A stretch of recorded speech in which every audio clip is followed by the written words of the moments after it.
السلام عليكم ورحمة الله وبركاته. الحمد لله. الحمد لله الذي نحمده ونستعينه ونستغفره ونؤمن به ونتوكل عليه أما بعد.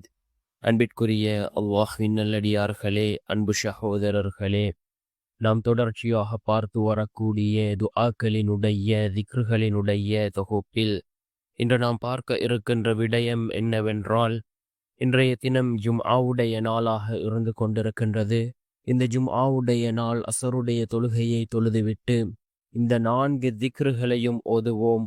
ஒவ்வொரு திக்ரையும் நாம் 333 தடவைகள் ஓதுவோம். மிகச்சிறந்த 4 திக்ருகள்.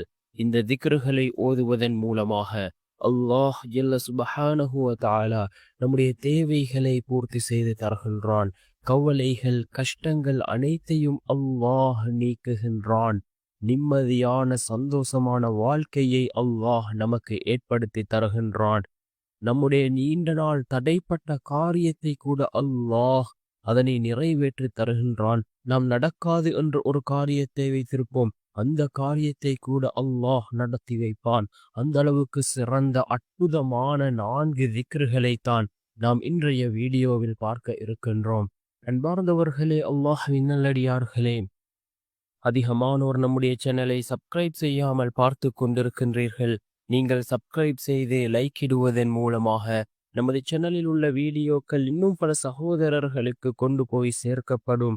அவர்கள் அதனை பார்த்து பயனடைந்தால் அதற்குரிய கூலியை அல்லாஹ் உங்களுக்கும் வழங்குவான். அன்பார்ந்தவர்களே, அல்லாஹ்வின் நல்லடியார்களே, இன்றைய தினம் ஜும்ஆவுடைய நாளாக இருந்து கொண்டிருக்கின்றது. இந்த ஜும்ஆவுடைய நாளை பற்றி ஏராளமான சிறப்புகளை ரசூலுல்லாஹி ஸல்லல்லாஹு அலைஹி வஸல்லம் அவர்கள் கூறியிருக்கிறார்கள். அதாவது, சூரியன் உதிக்கக்கூடிய நாட்களில் மிகச்சிறந்த நாள் ஜும்ஆவுடைய நாள் என்பதாக அல்லாஹ்வினுடைய தூதர் ஸல்லல்லாஹு அலைஹி வஸல்லம் அவர்கள் கூறினார்கள். அதே போன்று இந்த உலகம் படைக்கப்பட்ட நாளும் இந்த ஜும்ஆவுடைய நாளாக இருக்கின்றது. இந்த உலகம் அழிய போகின்ற நாளும் ஜும்ஆவுடைய நாளாக இருந்து கொண்டிருக்கின்றது. ரசூலுல்லாஹி ஸல்லல்லாஹு அலைஹி வஸல்லம் அவர்கள் கூறினார்கள், ஒவ்வொரு ஜும்ஆவுடைய நாளை கண்டும் ஒவ்வொரு உயிரினங்களும் அச்சத்தால் அஞ்சி பயந்து நடுங்குகின்றது, ஆனால் மனிதனை தவிர என்று கூறினார்கள் அல்லாஹ்வின் தூதர் ஸல்லல்லாஹு அலைஹி வஸல்லம் அவர்கள். அன்பார்ந்த சகோதரர்களே, அல்லாஹ்வின் நல்லடியார்களே, இந்த ஜும்ஆவுடைய நாள் மிகச்சிறந்த நாள். நாட்களிலே சிறந்த நாள் ஜும்ஆவுடைய நாள். அதே போன்று இன்னும் கூறினார்கள் ரசூலுல்லாஹி ஸல்லல்லாஹு அலைஹி வஸல்லம் அவர்கள், இந்த ஜும்ஆவுடைய நாளில் ஒரு நேரம் இருக்கின்றது. அந்த நேரத்தில் நாம் கேட்கக்கூடிய துஆக்களை அல்லாஹ் கபூல் செய்கின்றான்.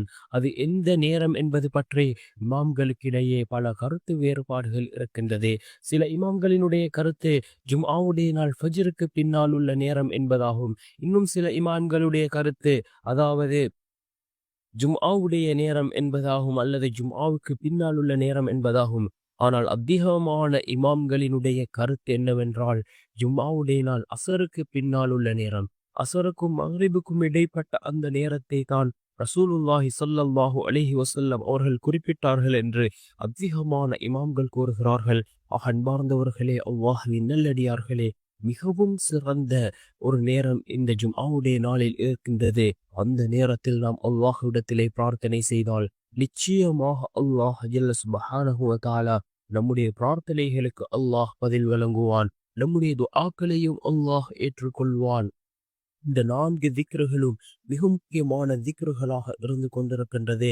நாம் ஒவ்வொரு திக்ரையும் 333 தடவை ஓதுவோம். நம்முடைய வாழ்க்கையில் நாம் சிறிது நேரத்தை இந்த திக்ருகளுக்கும் துஆக்களுக்குமாக ஒதுக்கினோமே என்றால் அல்லாஹ் நிச்சயமாக நம்முடைய வாழ்க்கையில் மாற்றத்தை உண்டாக்குவான். நிம்மதியான சந்தோஷமான வாழ்க்கையை அல்லாஹ் நமக்கு ஏற்படுத்தி தருவான். நம்முடைய வாழ்க்கையில் உள்ள கவலைகள், கஷ்டங்களை அல்லாஹ் நீக்குவான். அன்பார்ந்தவர்களே, அல்லாஹ்வின் நல்லடியார்களே, யக்கீனோடு ஹலாசோடு ஓதுவோம். நாம் யக்கீனோடு ஹலாசோடு ஓதக்கூடிய அமல்களே அல்லாஹ்விடத்திலே ஏற்றுக்கொள்ளப்படுகின்றது.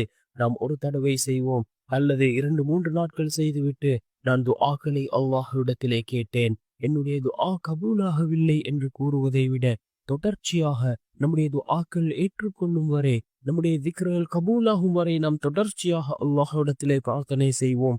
ஏதோ ஒரு நாள் அல்லாஹ் நம்முடைய துஆக்களுக்கான பதிலை வழங்குவான்.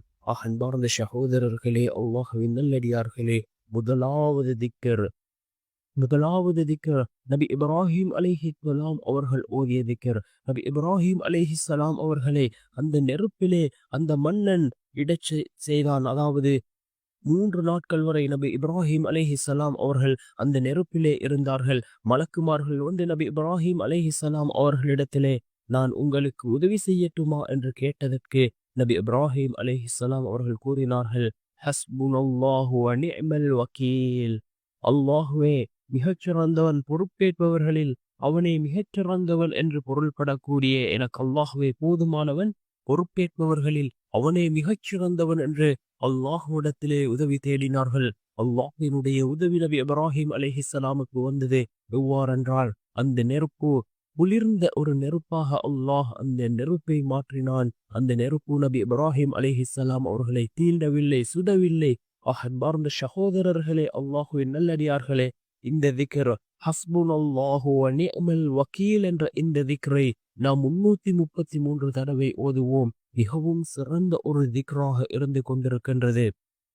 நாம் இக்கட்டான சூழ்நிலைகளில் இருக்கின்றோமா, அல்லது ஏதாவது ஒரு மிக பெரும் பிரச்சனைகளில் இருக்கின்றோமா, கவலைகள் கஷ்டங்களால் நம்முடைய வாழ்க்கையில் நாம் அதிகம் அவதிப்படுகின்றோமா, இந்த திக்ரை ஓதுவோம்.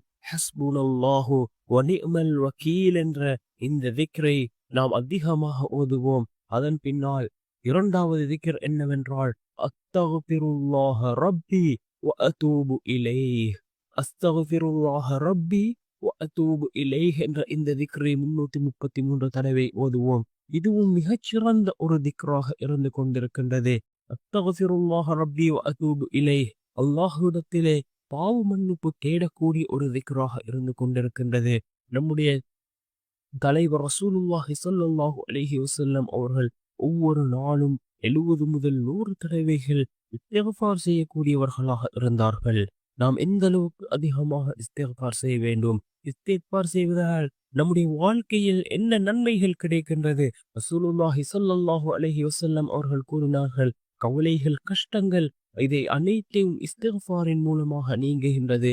அதே போன்று மறைமுகமான தேவைகளை அல்லாஹ் இந்த இஸ்திக்ஃபாரின் மூலமாக பூர்த்தி செய்து தருகின்றான். அன்பார்ந்த சகோதரர்களே, அல்லாஹ்வின் நல்லடியார்களே, அதிகமாக நாம் இஸ்திக்ஃபார் செய்வோம். மூன்றாவது, பிஸ்மில்லாஹிர் ரஹ்மானிர் ரஹீம். பிஸ்மில்லாஹிர் ரஹ்மானிர் ரஹீம் என்று நாம் 333 தடவை ஓதுவோம். அளவற்ற அருளாளன், நிகரற்ற அன்புடையோன், அல்லாஹ்வின் பெயரை கொண்டு ஆரம்பம் செய்கின்றேன் என்று நாம் இந்த திக்ரை நாம் 333 தடவை ஓதுவோம். அதே போன்று நான்காவது திக்ர், யா அல்லாஹு யா முஸப்பிபல் அஸ்பாப், யா அல்லாஹு யா முஸப்பிபல் அஸ்பாப் என்ற இந்த திக்ரை நாம் 333 தடவை ஓதுவோம். மொத்தமாக 4 திக்ர்கள். முதலாவது திக்ர் ஹஸ்புனல்லாஹு வ நிஅமல் வக்கீல். இரண்டாவது திக்ர் அஸ்தக்ஃபிருல்லாஹ ரப்பி வ அதூபு இலைஹ். மூன்றாவது திக்ர் பிஸ்மில்லாஹிர் ரஹ்மானிர் ரஹீம். நான்காவது திக்ர் யா அல்லாஹு யா முஸப்பிபல் அஸ்பாப் என்ற இந்த 4 திக்ரையும் நாம் 333 தடவைகள் ஓதுவோம். நாம் இன்றிலிருந்து ஒவ்வொரு நாளும் இதனை ஓதி வருவோம். மிகவும் சிறிய திக்ர்கள், ஓதுவதற்கு மிகவும் இலகுவாக இருக்கின்றது.